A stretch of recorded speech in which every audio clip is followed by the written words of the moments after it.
Hey y'all, welcome back. This is going to be the final lecture for Congress class. This is chapter 6, the Capitol Complex. Honestly, I wish this had been like chapter 1 or chapter 2. It's kind of a weird way to end the book, but it is what it is.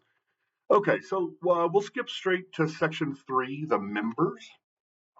We know that members of Congress tend to disproportionately be lawyers and business executives, though there are, doctors, professors, etc. Historically, it's been predominantly white and male, but I would point out that descriptive representation is increasing over time. We're seeing more women, Hispanics, blacks, etc. in the Congress, especially in the House, because Senate races are statewide, so it's harder for minority members to gain a seat.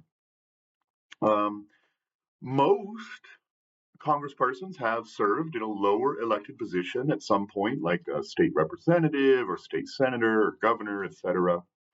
Um, Half of the Senate comes from the House generally. So the House is often seen as a sort of stepping stone to the Senate.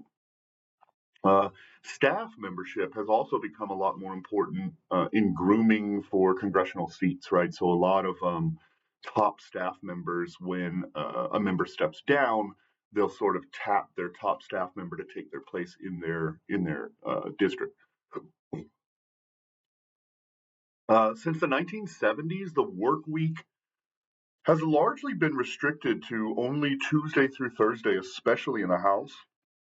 And so while most families tended to live in Washington for a long time, historically, um, sort of with their husband or wife, whoever is the congressperson, this is sort of disappearing, right? Most families stay home now, and the member sort of flies to Washington weekly and then flies back home. Let's see. Oh, I did want to point out that this means that there's a lot less cross-party socialization, right? Historically, when these members lived in Washington, they often sort of gathered together after work, right? They might have breakfast or lunches or dinners or sort of drinking parties or whatever it might be. Well, this sort of thing is severely diminished in contemporary times, and a lot of that has to do with polarization, but also the fact that they're in and out of Washington all the time, so they don't really have time to do these extracurriculars. I would also point out that the Congressional Caucus for Women's Issues was created in 1977. The Congressional Black Caucus was created in 1971.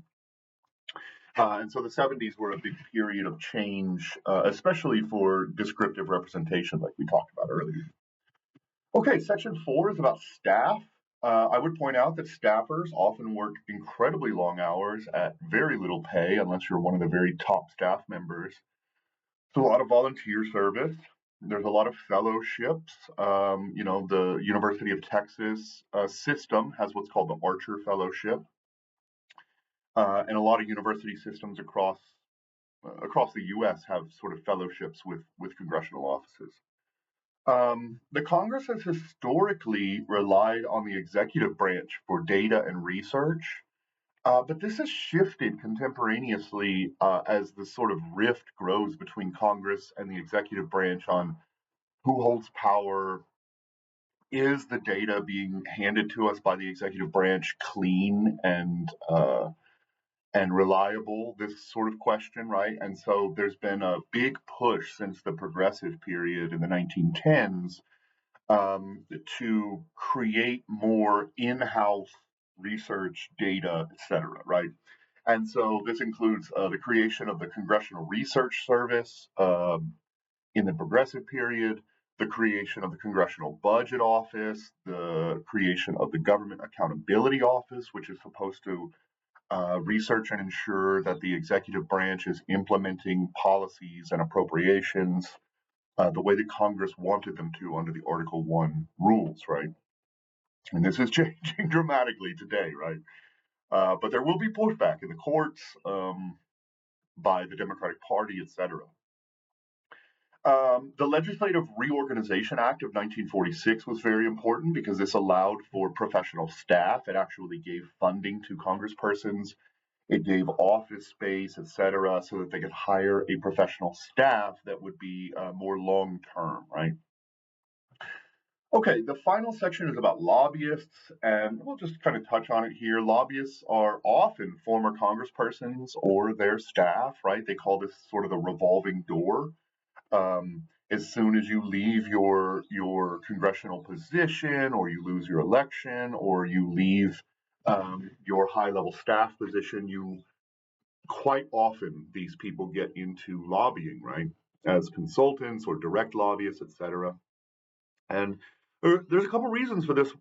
Probably the most important is that they just have access, right? They have all this knowledge of the processes of the Congress, the personalities that exist in the Congress, a high knowledge of all the staff members of each of the congresspersons, right? And so this can be very useful for a lobbying group.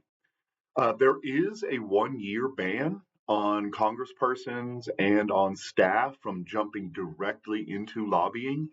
And so generally, they spend that 1 year ban as sort of a behind the scenes consultant with lobbying groups anyway. They just can't directly lobby members.